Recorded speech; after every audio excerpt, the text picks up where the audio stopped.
Oramos, ¿me acompaña? Señor, gracias. Gracias por este tiempo, gracias por tu vida en nosotros. Señor, te pido que en esta noche continúes ministrándonos. Te pido, Señor, que nos continúes desafiando, inspirando, Señor, como oraba Mateo, sacándonos de la pasividad, quitando todo lo que nos esté paralizando, levantándonos y posicionándonos en quien vos decís que nosotros somos, Señor. Te ruego que enciendas con el fuego de tu amor, nuestros corazones una vez más en esta noche. Que sea una noche de escuchar tu llamado, Señor, tu llamado a accionar, a hacer esas buenas obras que preparaste para nosotros de antemano, Señor. Queremos estar con un oído atento, pero por sobre todo con un corazón dispuesto, Señor.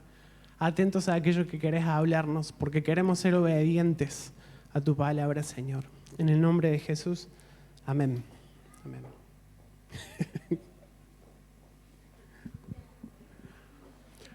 No sé cuántos se acuerdan, cuando prediqué la última vez en agosto, hablé de lo que Dios quiere recibir, de lo que Dios espera recibir, ¿sí? ¿Alguien se acuerda qué es lo que Dios quiere recibir? Fruto. Bueno, me alegro que eso por lo menos nos haya quedado. Pero no cualquier fruto, el fruto tiene que tener una característica. ¿Cuál era? Que tenga la esencia de Cristo, ¿sí? Que cuando Dios lo pruebe, vea la naturaleza de Cristo a través de él, ¿sí? Y la única forma de nosotros dar ese fruto es que todo lo que hagamos, lo hagamos en verdadera asociación con Cristo, ¿sí? Verdadera asociación con Cristo. Y esta prédica va a ser como una continuación de esa. Le puse por título Proceso de fructificación. Proceso de fructificación. Y la pregunta que quiero que nos hagamos hoy es, ¿cómo producimos el fruto que el Padre espera? A través de estas semanas y estos meses, Dios ha seguido hablando sobre el tema en las intercesiones, personas que me han compartido. Dios sigue mostrándonos a la Casa del Renuevo que Él quiere que nos activemos y empecemos a dar, ¿sí? Que nos salgamos de esa posición del lisiado que estaba ahí en la puerta de la Hermosa, que nos levantemos y empecemos a dar lo que tenemos, que empecemos a dar fruto, ¿sí? Y vamos a ir a Juan 15, versículo 4, vamos a leer del 4 al 13. En este pasaje hay algunas palabras claves que nos van a ayudar a entender cómo puedo darle a Dios el fruto que Él está esperando. Porque acuérdense que no es cualquier fruto. No es cualquier fruto, es el fruto que el Padre espera, ¿sí? Juan 15:4 dice, permanezcan en mí y yo permaneceré en ustedes. Pues una rama no puede producir frutos si la cortan de la vid, y ustedes tampoco pueden ser fructíferos a menos que permanezcan en mí. Ciertamente yo soy la vid, ustedes las ramas. Los que permanecen en mí y yo en ellos producirán mucho fruto, porque separados de mí no pueden hacer nada. Hasta acá, ¿qué palabras claves se les ocurren que podamos sacar? Permanecer y ¿qué más? Y fruto. No, son brillantes. El 6. El que no permanece en mí es desechado como rama inútil y se seca. Todas esas ramas se juntan en un montón para quemarlas en el fuego. Si ustedes permanecen en mí y mis palabras permanecen en ustedes, pueden pedir lo que quieran y les será concedido. Cuando producen mucho fruto, demuestran que son mis verdaderos discípulos. Eso le da gloria a mi Padre. Yo los he amado a ustedes tanto como el Padre me ha amado a mí. Permanezcan en mi amor. ¿Qué otra palabra clave hay acá? Amor. El 10. Cuando obedecen mis mandamientos, permanecen en mi amor, así como yo obedezco los mandamientos de mi Padre y permanezco en su amor.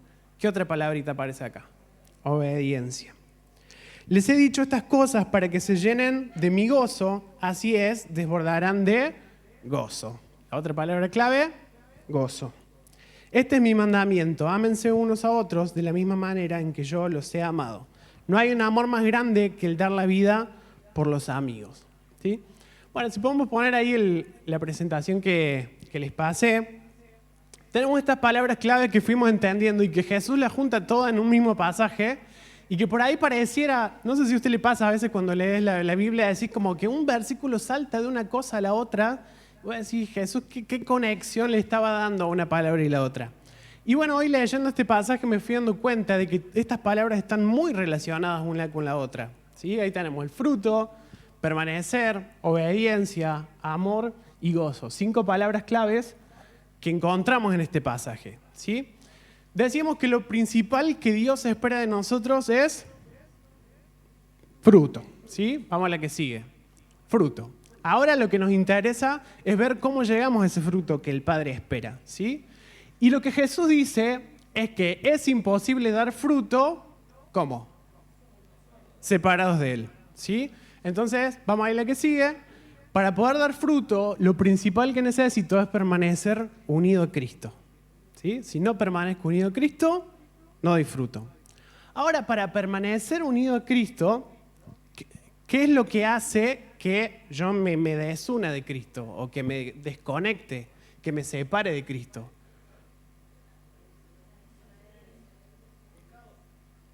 Sí, está bien todo lo que están diciendo, ¿sí? Pero en lo que dice este pasaje es que lo que nos saca es la desobediencia, ¿sí?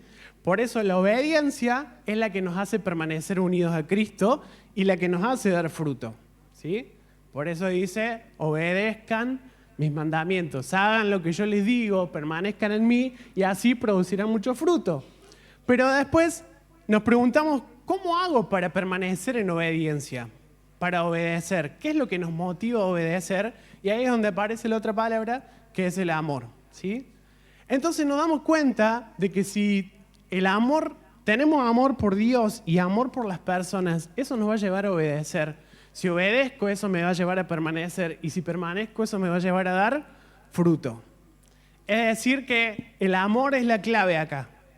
El amor es el centro, el amor es lo más importante, porque si amo a Dios y amo a las personas, entonces tengo fruto asegurado, y fruto del bueno, fruto que cuando Dios lo coma dice, sí, esto es lo que yo quería y esto es lo que yo estaba esperando. Y cuando le damos al Padre lo que Él estaba esperando recibir, ¿qué pasa? Lo que sigue, viene el gozo. La recompensa, nuestra recompensa por darle a Dios lo que Él está esperando es el gozo, ¿sí? Así que bueno, hoy me gustaría hablar de cada una de estas palabritas, empezando ahí por permanecer unidos a Cristo, ¿sí? Si buscan fruto en el Strong, dice, cualquier acción o actividad que se hace en completa y en verdadera asociación con Cristo, ¿sí? Me gusta esa palabra que usa asociación, porque significa que si todo lo que nosotros hacemos en la vida lo hacemos teniendo la conciencia de que Cristo es nuestro socio en todas las cosas que hacemos, eso nos da una idea de qué es lo que Dios espera. ¿Alguien ha tenido un socio en alguna empresa? ¿Alguno sí? El matrimonio es una sociedad. ¿Qué más puede ser una sociedad? Trabajar juntos en un ministerio es una sociedad, ¿sí? ¿Qué hay que hacer para que una sociedad funcione? Tiene que haber acuerdo, ¿sí? Tiene que haber comunión. ¿Qué es comunión? Una común unión. Es decir, que los dos quieran una misma cosa. Si los dos no quieren una misma cosa, no hay sociedad que funcione. Porque uno va a ir por un lado y otro va a ir por el otro, ¿sí? Entonces, si queremos vivir en verdadera asociación con Cristo, necesitamos tener una común unión con el Espíritu Santo. ¿Y qué es lo único que quiere el Espíritu Santo? Lo único que quiere el Espíritu Santo es hacer la voluntad del Padre. Entonces, si mi deseo también es hacer la voluntad del Padre, entonces ahí tenemos verdadera comunión con el Espíritu Santo. Si nosotros no queremos saber nada con hacer la voluntad del Padre, el Espíritu Santo tampoco quiere saber nada con nosotros. No puede haber sociedad. El Espíritu Santo no hace sociedad con otra cosa que no sea hacer la voluntad del Padre, ¿sí? Por eso, para permanecer en comunión con Él, yo necesito permanecer con el deseo en mi corazón de querer hacer la voluntad de Dios. Si hacemos esta obra sin el Espíritu Santo, ¿le ha pasado de que hay a veces, bueno, la sociedad del matrimonio, por ejemplo, que es la que la mayoría conoce, cuando uno hace las cosas sin consultarle al otro, ¿hay problema o no? ¡Ja! Problemón. ¿Y qué pasa? La sociedad no funciona así, ¿sí? Cuando nosotros queremos vivir nuestra vida tomando nuestras propias decisiones, olvidándonos que nuestra primera sociedad y asociación es con el Espíritu Santo, entonces la sociedad ahí no funciona, ¿sí? Lo único que nos permite darle frutos al Padre es que vivamos en verdadera asociación con Cristo y que todo lo que hagamos sea en acuerdo. ¿Qué pasa si no lo hacemos en verdadera comunión con Él? ¿Podemos dar fruto? Por más que tengamos buenas ideas, por más que tengamos buenas intenciones, ¿no? Por más que queramos hacer iglesia con buenas intenciones y con buenas motivaciones y que se nos ocurran cosas para hacer aquí y allá, lamentablemente hoy vemos mucha gente que trabaja muchísimo, según ellos, para la obra de Dios, esforzándose muchísimo, pero como no es en verdadera asociación con Cristo, los frutos no permanecen, no son duraderos y no tienen la imagen del Hijo. ¿Se dan cuenta lo importante que es que todo lo que hagamos lo hagamos en verdadera asociación con Él? Y no solamente en el ministerio, en la familia, en el trabajo, en la casa, en todo. Y quería que veamos en una historia de Hechos cómo los apóstoles hacían todo en verdadera asociación con Cristo. O sea, ver de forma práctica cómo en su vida aplicaban esto. Así que vamos a Hechos 16, 6. Luego Pablo y Silas viajaron por la región de Frigia y Galacia porque el Espíritu les había impedido que predicaran la palabra en la provincia de Asia en ese tiempo. ¿Qué había hecho el Espíritu Santo? Le había impedido. El 7. Luego, al llegar a los límites con Misia, se dirigieron al norte, hacia la provincia de Bitinia, pero de nuevo el Espíritu de Jesús no les permitió ir allí. Fíjense cómo el Espíritu Santo, más bien cómo ellos tenían una sensibilidad desarrollada del Espíritu Santo, ¿no? Que el Espíritu Santo le iba diciendo, no, acá tampoco. Para ellos hubiese sido una buena idea, ¿no? Como, mira, acá hay un montón de pecadores, ¿qué tal si empezamos a predicar acá? O mira, acá hay un montón de gente que nos puede escuchar. Sin embargo, el Espíritu Santo, no, les impidió. No les dio ninguna explicación, solamente les impidió, ¿sí? El 8, así que siguieron su viaje por Misia hasta el puerto de Troas. Todo esto que están nombrando son ciudades que estaban cerca, pero no sé cómo se movían. Si era caminando, eran muchos días de un lugar a otro. Imagínense, tardaste 3 días para llegar ahí y el Espíritu Santo te dice, no, acá no. Vamos a tener que seguir viaje. Luego se dirigieron al norte, el 8. Así que siguieron su viaje por Misia hasta el puerto de Troas. Esa noche, Pablo tuvo una visión. Puesto de pie, un hombre de Macedonia, al norte de Grecia, le rogaba, ven aquí a Macedonia y ayúdanos. Entonces decidimos salir de inmediato hacia Macedonia, después de haber llegado a la conclusión de que Dios nos llamaba a predicar la buena noticia allí. ¿Se dan cuenta de que esto no se trataba de sus buenas intenciones o deseos, de donde a ellos les parecía bien que tenían que ir o no? O de que, mira, voy a ir acá, voy a ir a hacer esto, voy a hacer lo otro. No, el Espíritu Santo estaba muy presente en esta obra, al igual que lo quiere estar en nuestras vidas hoy, ¿no? No, sí, acá sí, ahora sí, no, ¿sí? Pero para que nosotros podamos tener certeza, como tenían los apóstoles, de que sí y que no, ¿qué hace falta? Sensibilidad al Espíritu Santo, ¿sí? En la sensibilidad al Espíritu Santo se desarrolla. El aprender a escuchar la voz de Dios se desarrolla. El sentir y el sentir del Espíritu Santo en nosotros está, porque el Espíritu vive en nosotros. Pero si no lo desarrollamos, no tenemos esa sensibilidad porque es muy claro cuando el Espíritu Santo no te quiere en algún lugar. Es como que algo que adentro te dice que no, y vos sabés que no. Y por otro lado, a veces el Espíritu Santo es sí, y no te deja tranquilo hasta que lo haces, ¿no? Y vemos acá que ellos tenían desarrollada esta sensibilidad, ¿sí? ¿Cómo se desarrolla esta sensibilidad? Mediante una vida de oración y un corazón dispuesto.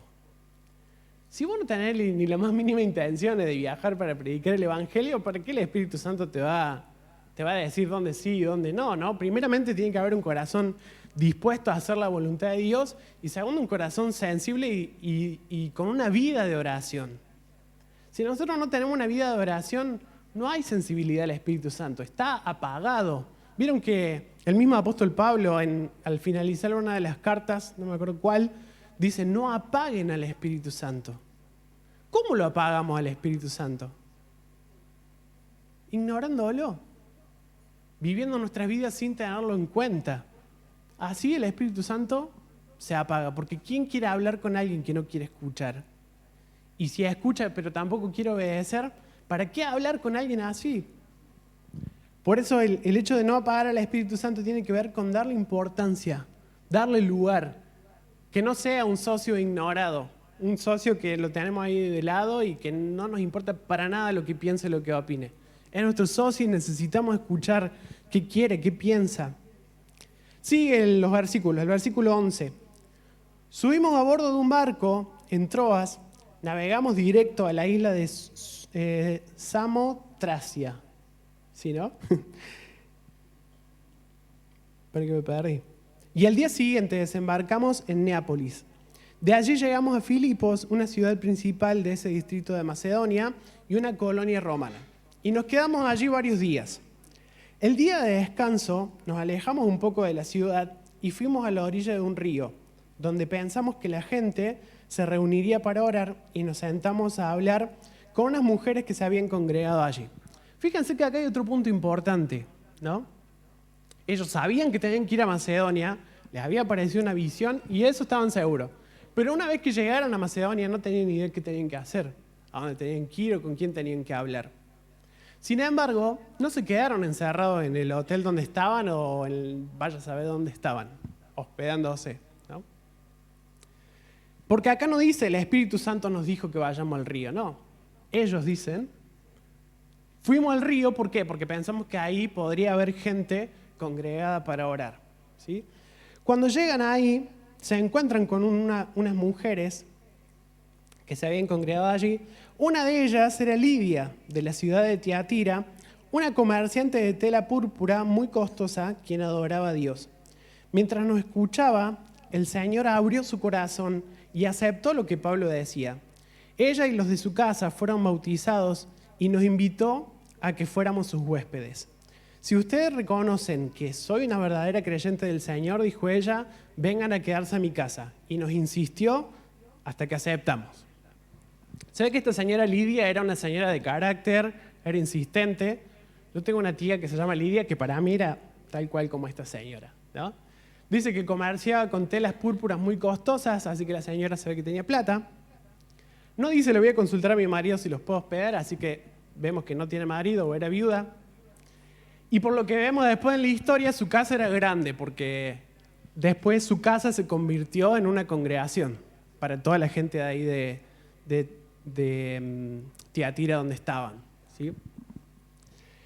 Fíjense, pero lo que me llamaba la atención es que no se quedaron Pablo y Silas, y creo que Timoteo los acompañaba en este viaje, no se quedaron encerrados en el lugar donde estaban y esperando a ver, Señor, vos decinos qué tenemos que hacer, qué no tenemos que hacer, porque si no nos vamos.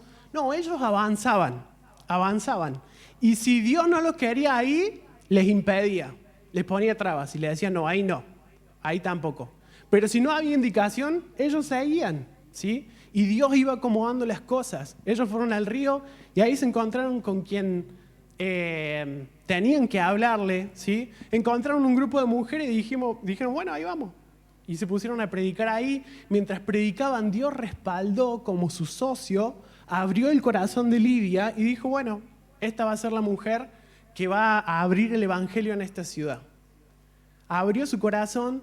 Ella dice que después trajo a toda su familia y todos sus hijos, sus nietos, sus bisnietos, todos se bautizaron y creyeron en Dios en ese momento.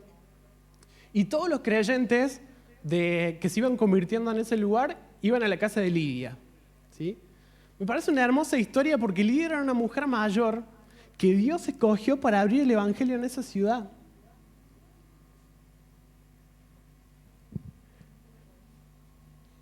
Mientras hablaban, dice que el Espíritu Santo respaldó su predicación y abrió el corazón de Lidia. Entonces lo primero que tenemos que acordarnos de que si queremos darle fruto a Dios es que todo lo que hagamos, lo hagamos en verdadera asociación con Cristo.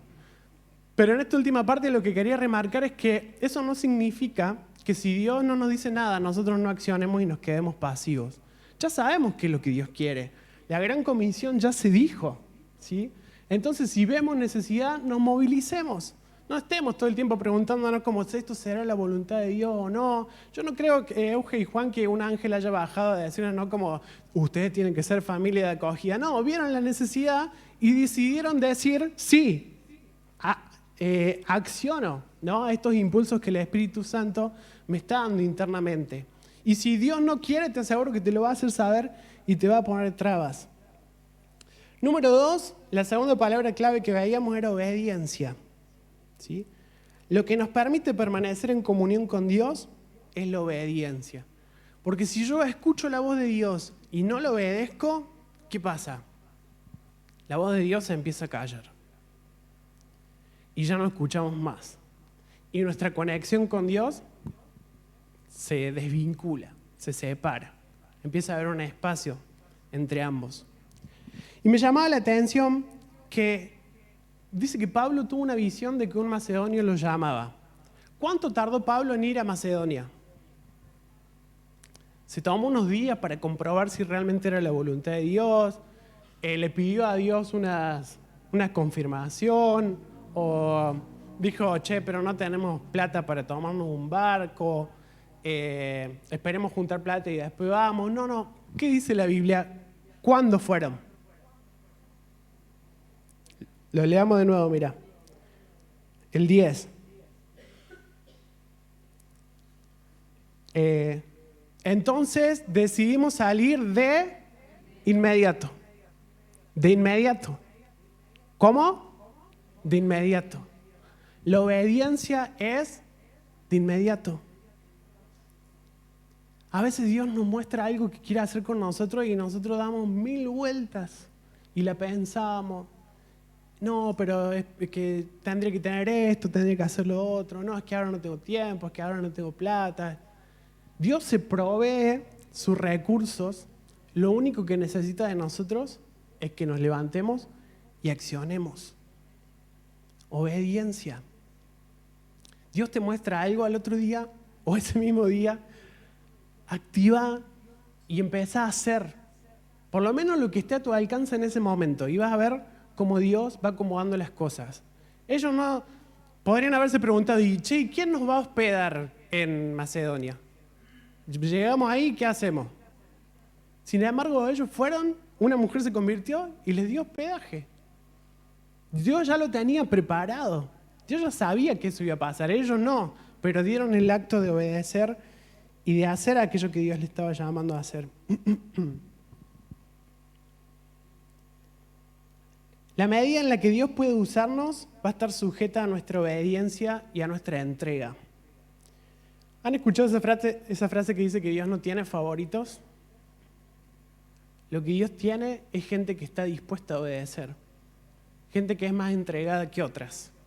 Gente a la que le importa más escuchar la voz de Dios que a otras. Gente que hace más parte del Espíritu Santo de su vida que otras. Por eso, a algunos Dios usa más que a otros. No porque Él tenga un favorito o alguien especial, sino que es nuestra medida de entrega y de obediencia lo que le permite a Dios usarnos más o menos. Lo tercero es el amor. ¿Qué nos motiva a obedecer? El amor. El amor por Dios primeramente. El amor y la pasión por Él hace que vos no midas esfuerzos, como el apóstol Pablo. No midas costos. ¿Cuánto sale el pasaje en barco allá? ¿Lo pagamos? ¿Cuánto tiempo tengo que pasar? ¿Qué tengo que entregar mi vida? La entrego. Eso es lo que provoca el amor solamente, la obediencia producida por el amor. Porque Dios no quiere esa obediencia regañadientes. Porque Dios habla de la obediencia perfecta. ¿Y cuál es la obediencia perfecta? La que provoca el amor. La que lo haces y lo haces de buena gana. Lo haces y estás contento de hacerlo. lo haces y te da un disfrute y una satisfacción interna a hacerlo, porque sabes que le estás dando a Dios el fruto que Él quiere recibir, ¿sí? El mismo apóstol Pablo en 2 Corintios 5:13, lo vamos a leer. Dice, si parecemos estar locos, es para darle gloria a Dios. Y si estamos en nuestro sano juicio, es para beneficio de ustedes. Sea de una forma u otra, el amor de Cristo nos controla. ¿Por qué hacía todo lo que hacía el apóstol Pablo? Porque el amor de Cristo nos controla. Y vos te das cuenta que no era un amor humano, era un amor sobrenatural, porque las cosas que hizo el apóstol Pablo y la manera en la que amó, solamente lo podía hacer una persona que está invadida por el amor de Dios. Y en el mismo pasaje que leímos, resulta que después van a una sinagoga a predicar. Mientras van yendo, una muchacha joven que tenía un espíritu de adivinación, les empieza a gritar como estos son enviados del Dios Altísimo. Y dice que en un momento Pablo, mecha corta, le cansó eso, ¿no? Se sacó y me imagino que medio de mala manera le dijo, en el nombre de Jesús, salí fuera de ella ahora. Y el espíritu de adivinación salió. Los dueños de esta esclava, viendo que perdían rédito económico, armaron una turba. Entonces, la gente de la ciudad, más la gente que estaba envidiosa, los judíos envidiosos porque no les gustaba lo que estaban predicando Pablo y Silas, los encarcelaron, los golpearon con varillas de madera y los metieron a la cárcel, ¿sí? Y quiero leer ahí desde el 16-23. Los golpearon severamente y después los metieron en la cárcel. Le ordenaron al carcelero que se asegurara de que no escaparan. Así que el carcelero los puso en el calabozo de más adentro y les sujetó los pies en el cepo. Alrededor de la medianoche, Pablo y Silas estaban orando y cantando himnos. ¿Ustedes se imaginan en esa situación orando y cantando himnos? ¿O se imagina llorando? Yo me imagino llorando. ¿Por qué? ¿Por qué Pablo y Silas cantaban y oraban? Porque algo sobrenatural estaba dentro de ellos. ¿Cómo se llama eso? Gozo. El gozo de saber que estaban haciendo lo que Dios quería que hiciéramos. Así que, y los demás prisioneros escuchaban. De repente hubo un gran terremoto y la cárcel se sacudió hasta sus cimientos. Al instante todas las puertas se abrieron de golpe y a todos los prisioneros se les cayeron las cadenas. El carcelero se despertó y vio las puertas abiertas de par en par. Dio por sentado que los prisioneros se habían escapado, por lo que sacó su espada para matarse.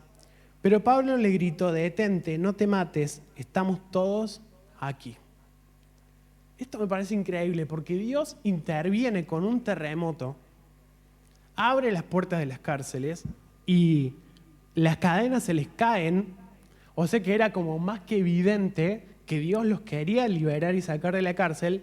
Sin embargo, el apóstol Pablo y Silas, ¿se fueron de la cárcel o no? No se fueron. ¿Por qué no se fueron?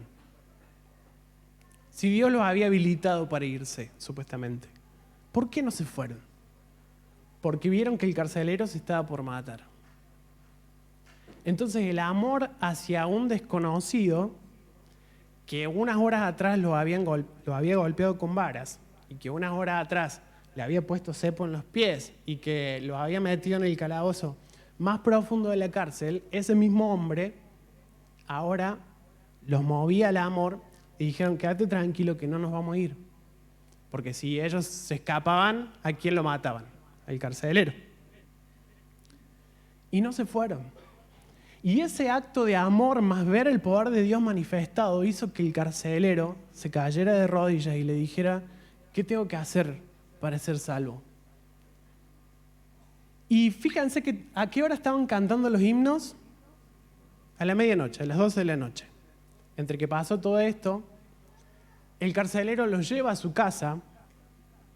Cuando los lleva a su casa, a todo esto no habían comido todavía, ¿no? ¿Qué hacen? Con los golpes y sangrando, ¿no? Y todo. ¿qué hacen? Les predican el evangelio a toda la familia del carcelero.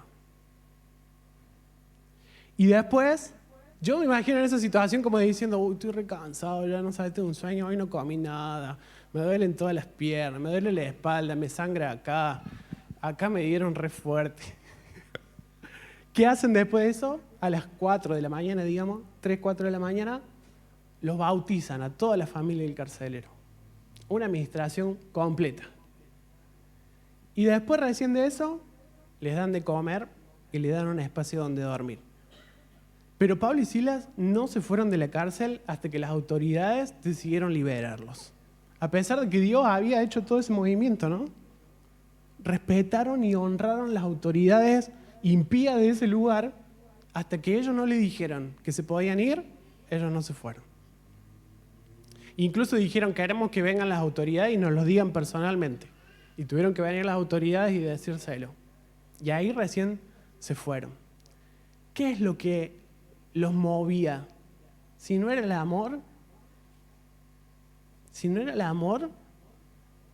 no hay otra cosa que te pueda llevar a actuar así. ¿El amor hacia quién primeramente? Porque esta gente eran desconocidos. Lidia era desconocida. El amor a Dios primeramente. El amor a Dios primeramente es el motor que nos mueve a querer darle fruto que permanezca. Si no te motiva el amor o a la primera adversidad, decís como, bueno, Señor, yo lo intenté. Vos viste que yo me vine hasta acá. Y esta gente me retrató mal. Esta gente no fue para nada hospitalaria. Yo les vine a predicar y no me recibieron bien. Pero el amor los hizo. Y me llama la atención que el 33 dice, aún a esa hora de la noche, o sea, la persona que escribe dice, como aún que era la madrugada, aún que era muy, muy tarde, se puso a predicarles y los bautizó. Antepusieron el bienestar del carcelero antes que el suyo. El amor hace que les presenten la palabra de Dios. Y por último me gusta que dice que el carcelero los llevó adentro de su casa y les dio de comer, y tanto él como los de su casa se alegraron porque todos habían creído en Dios. Otra vez, ¿cuál fue el resultado de todo esto? El gozo. Multiplicado, porque no solamente Pablo y Silas ahora estaban gozosos, toda la familia del carcelero estaba gozosa, ¿sí? Así que de ahí quiero pasar a la última palabra, el gozo. ¿Qué es el gozo? Sabemos que el gozo es un fruto que produce el Espíritu, pero ¿cuándo se nos da gozo? Si yo le digo, Señor, dame gozo, el Señor nos va a decir, sí, pero hay una condición para darte el gozo. ¿Cuál es la condición? Obedecer, exactamente. Fíjense que en Mateo 25, 19 está la parábola de los talentos. El Señor le reparte talentos, ¿no? A uno, a otro 2, a otro 5. Cuando vuelve, al que le había dado 5, ¿qué hizo con esos 5? Los multiplicó. ¿Qué esperaba Dios que hiciera? Que los multiplique. ¿Qué le dice Dios? Vamos a leer Mateo 25, 19. Después de mucho tiempo, en la Reina Valera, después de mucho tiempo, vino el señor de aquellos siervos y arregló cuentas con ellos. Y llegando el que había recibido 5 talentos, trajo otros 5 talentos, diciendo, Señor, 5 talentos me entregaste, aquí tienes, he ganado otros 5 talentos sobre ellos. Y su señor le dijo, bien, buen siervo y fiel. Sobre lo poco has sido fiel, sobre mucho te pondré, entra en el gozo de tu Señor. ¿Querés entrar en el gozo de tu Señor? Primero tenés que ser fiel. No es que el gozo es para cualquiera.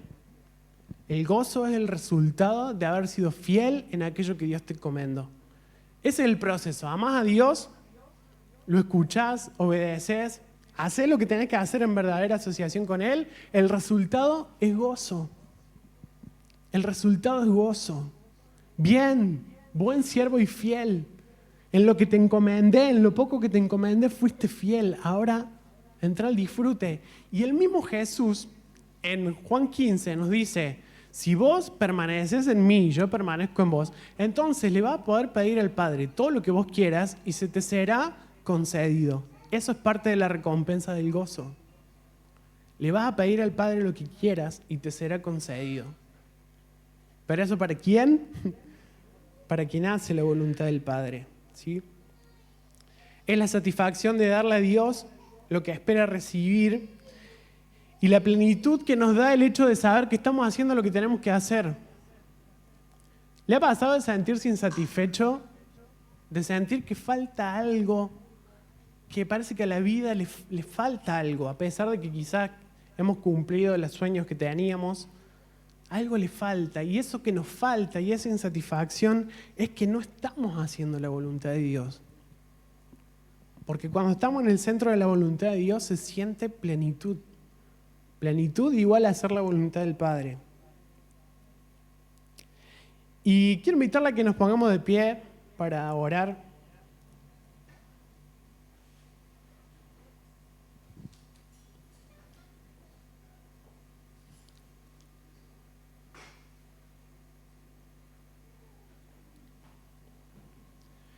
Entonces, si queremos darle frutos al Padre, frutos que duren, si queremos ser una vid bien llena de uvas grandes, dulces, ¿cuál es el ingrediente que no nos puede faltar? Pero fíjense que la obediencia es resultado ¿de qué? Del amor. Entonces, ¿qué es lo que necesitamos? Amor. Amor por Dios y amor por mi prójimo, como hablaba el pastor el fin de pasado. Amor por Él que me lleva a amor por los demás. ¿Quiénes quieren ser de los que tienen su corazón encendido de amor por Dios y obedecen? De los que no nos cuesta, porque hay un fuego en nuestro interior que nos está impulsando constantemente y que nos lleva a hacer. El fuego y el amor de Dios nos sacan de la pasividad, nos sacan de estar centrados en nosotros mismos. Yo, mi trabajo, mi familia, mis cosas, mi plata. El amor nos hace levantar la mirada y ver que hay necesidad más allá. Y si yo me ocupo de la necesidad que Dios me está poniendo al frente, Él se ocupa de mí y de todo lo que necesite. Investigando sobre esta señora Lidia, se cree que ahí se formó en su casa una congregación porque cuando salieron de la cárcel, adivinen a dónde fueron Pablo y Silas. A la casa de Lidia. Y dice que ahí se encontraron con muchos hermanos. O sea, en este tiempo en el que ellos habían estado presos y todo lo que había pasado, el evangelio se había seguido extendiendo por medio de Lidia y su familia. Y ahí se creó la iglesia de Tiatira. Frutos que permanecieron en el tiempo. ¿Por qué? Porque se hicieron en verdadera asociación con Cristo. Te invito a cerrar los ojos ahí.